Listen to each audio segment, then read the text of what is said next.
Доброго вечора, ми з України. Hello, comrades, and welcome back to Ushanka Show, stories about life in the Soviet Union. Здравствуйте, дорогие товарищи, в эфире программа Ushanka Show. So recently I made a couple of videos about Grigory Romanov, a Soviet communist apparatchik from Leningrad. The first video is called Grigory Romanov, the comrade that could save the USSR. And the second video is called A Soviet Hardliner, Grigory Romanov and the Scandals That Buried Him. If you somehow missed those videos, which is quite possible since YouTube is aggressively shadow blocking my channel, I'll post the links in the comment section below this video. For reasons which are not exactly clear to me, tankies chose Grigory Romanov as the guy who could save the Soviet Union if back in 1985 he would be elected as the leader of the Soviet Union, not Mikhail Gorbachev. Tanky is a pejorative label for communists, particularly Stalinists, who support the authoritarian tendencies of Marxism-Leninism. As I explained in my videos about Grigory Romanov, I subscribe to a different point of view that the Russians love their children too. Well, that Soviet Union was already a broke-down car, and doesn't matter what driver will be behind the steering wheel, that car would still end up in a ditch. But of course, it's only my opinion, but where is the truth? And of course, usually if you're looking for truth, you need to look into the Bible. A Soviet Bible, of course, and personally I consider the diaries of Anatoly Sergeyevich Chernayev as the Soviet Bible. And I already talked about this guy before. Anatoly Chernayev was born on May 25th, 1921 in Moscow. He fought World War II, and after the war resumed his studies in Moscow State University in the Department of History. He taught contemporary history in the Moscow State University and later worked in Prague, Czechoslovakia, on the editorial board of the theoretical journal Problems of Peace and Socialism. Then he returned to Moscow in 1961 and he joined International Department of the Central Committee of the Communist Party of the Soviet Union. Then he was rising to the senior position in charge of relations with the Western European Communist parties and acquiring a well-deserved reputation as an innovative thinker and reformer. So he was one of those smart guys that was writing speeches for leaders of the Soviet Union, so they will give him an idea, this is what we want to talk about, and he'll put it down on the paper. And during all that time, from 1972 all the way till 1991, he kept his diaries, which were hidden and later became public.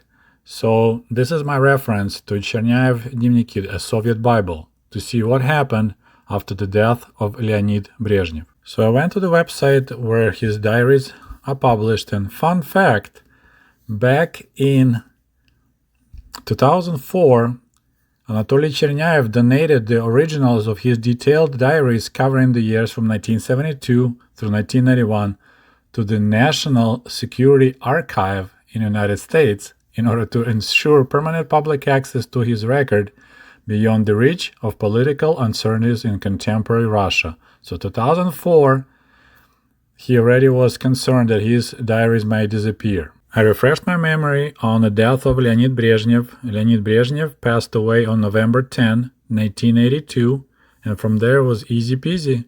I went to Chernayev's diaries from 1982, and sure enough, I found his note about those events. His 1982 diary is not translated to English yet, so that'll be my translation, but there's an amazing part about him thinking what's next after learning about Brezhnev's death. So here we go, this is what Chernayev wrote. Now, about the important part, Andropov himself. It's very good that he will become General Secretary.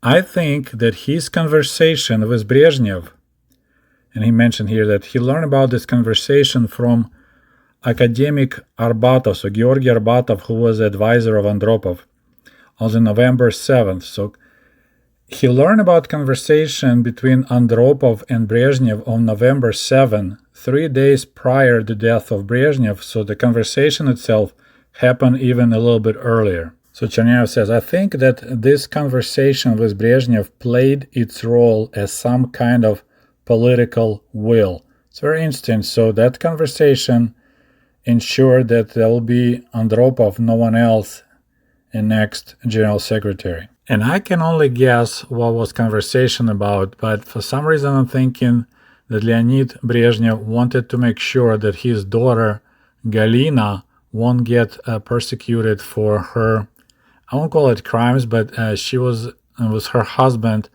They were quite a corrupt couple. They did a lot of naughty, not socialist things, and I think Leonid Brezhnev wanted to make sure that Galina will be untouchable, which did happen. She never got arrested or charged with any crimes. Okay, so back to the diary. But Andropov is in poor health. He has a very little time to leave a mark in history. So it's interesting. They already knew that Andropov was quite sick back in 1982. And there is no time to dick around, be careful, and take a sweet time getting used to the new reality. It's even dangerous because such process can suck you in and make you lose focus. Getting used to that will make harder to drastically change things, and a lot needs to be changed. So as you see, this Kremlin insider confirmed my words that a Soviet car had a lot of serious problems and a lot needs to be changed. Then Chernayev continues, I would personally offer the following program. The aim, so the main aim, to feed the population and restore people's interest to labor. So, in a nutshell, we need to feed the population. It was already early 80s, there was a shortages of food, and people just didn't want to work.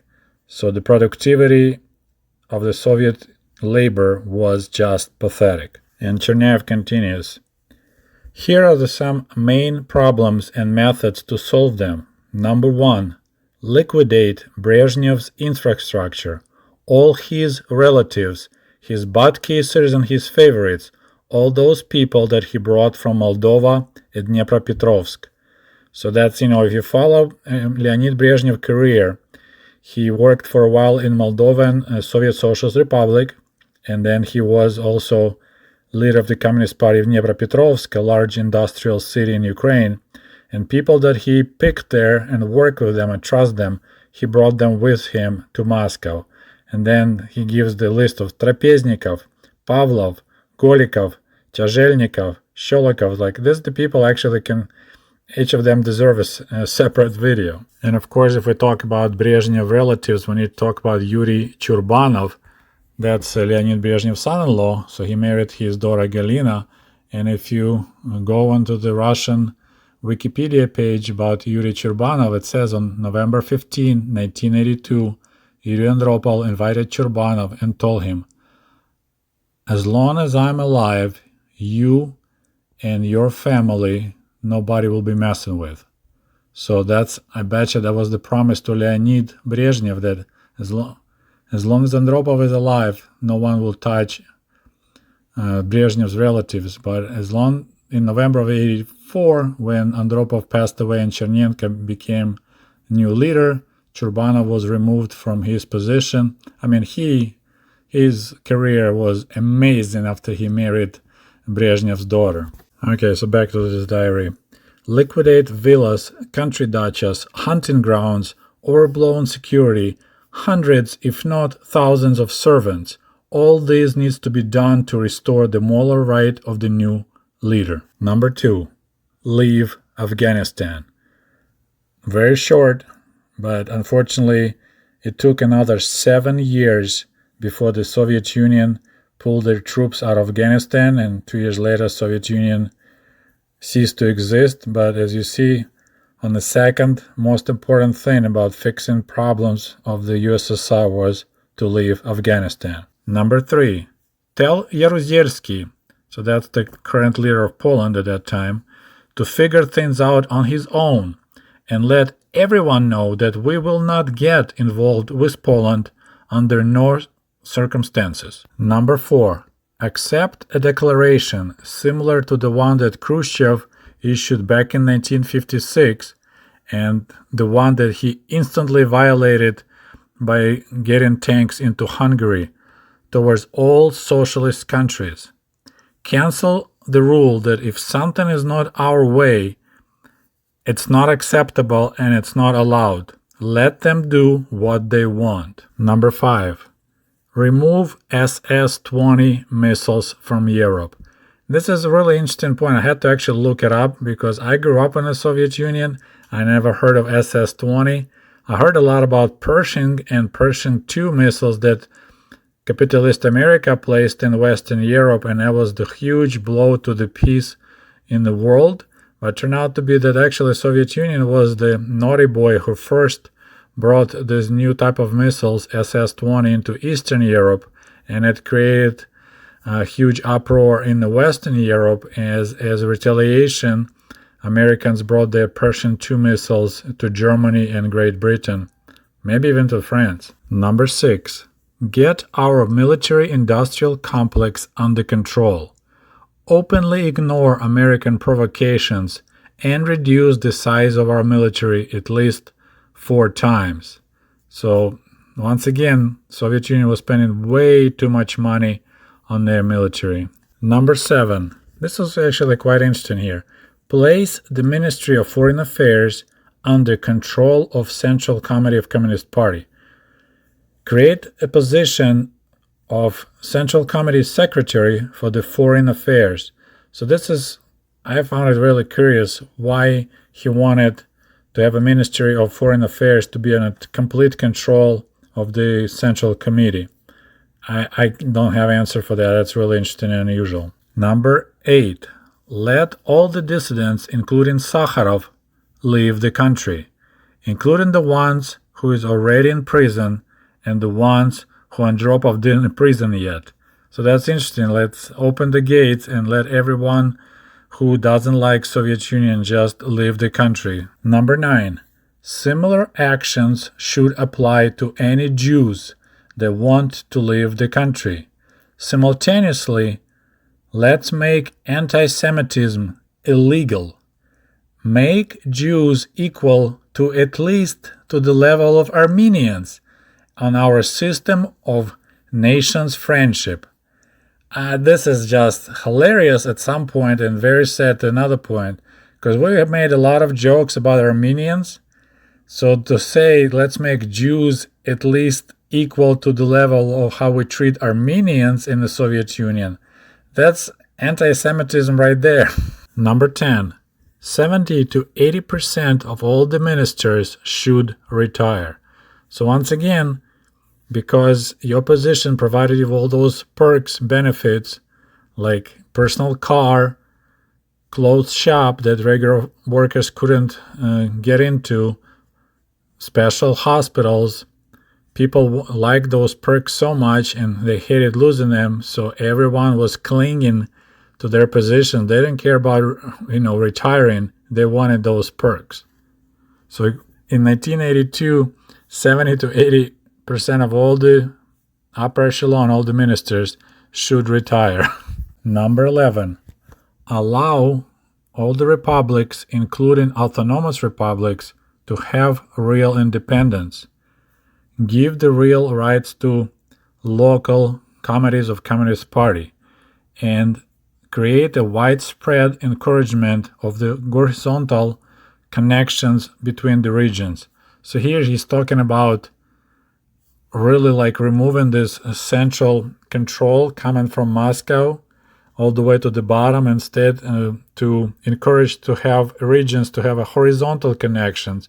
So for example, some region in Ukraine will be connected directly to some region in Russia, so they will sell oil and we will sell them wheat. So that's interesting. Number 12. Supplying cities and the industrial centers should be done using regions' resources. And they call it about областные районы, so like counties, so on the local level. And centralized fund should only work at minimum for the capital, which is Moscow, and some others. So once again, everything is about disassembling the centrally planned economy and make them operate on the local level, which is, this is disassembling the Soviet Union, but just from a little bit different direction. Number 13. Let the retirees and generally anyone who wants take over empty lands, regardless how they want to use it.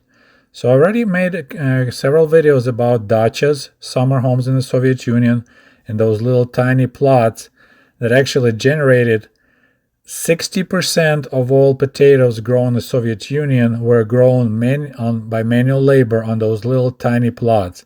So like 5% of the land produced 60% of potatoes because people were working on that land for themselves. So here it says, let people have the land for any reason. So the situation with food was pretty bad. Number 14. Reduce the Central Committee apparatus but increase the role of its departments. So it's kind of interesting. You shrink the size but increase its influence. Install them to supervise the ministries, so ministerstva, so departments like of energy, department of agriculture, and so on. So install them to supervise these departments so they will be shaken and knew better and were afraid. So it's like they're not doing their job, so we need communists to supervise them. So it kind of tells you something. Free the Central Committee departments from tekuchka, and I'm not sure what he's talking about here as a tekuchka. I think it's like everyday administrative tasks. So like make them quit doing this daily paperwork and concentrate on the big picture. Number 15, propaganda. We need to quit with creating kultovshina, so that's creating the cult of personalities, and watch closely for any signs of his resurrection. Well, we missed that one because of the Vladimir Putin, and I remember back in my days, the cult of personality of Leonid Brezhnev was huge. We had his banners everywhere, his portraits everywhere, his books that he supposedly wrote were published by tens of millions. No one wanted to read them, but they were everywhere. So, we quit cult of Stalin and restarted later cult of Brezhnev. Then everything went downhill. Then now Russia had now restored the cult of Putin.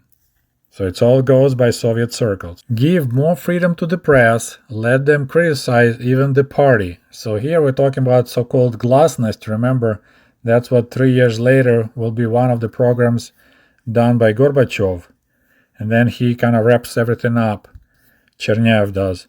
This is the minimum that needs to be accomplished right away. Otherwise, everything will grind to a halt. Well, I thought it was quite an interesting list of what was wrong with the Soviet Union and what needed to be done to attempt to fix the problems. And the guy was all over the place, right? And liquidating Brezhnev infrastructure and living in Afghanistan, removing missiles from the Eastern Europe, and stuff like that. It's an interesting list, a lot to think about it, a lot to talk about it. So please leave your comments, and we'll talk to you soon. До свидания. Goodbye.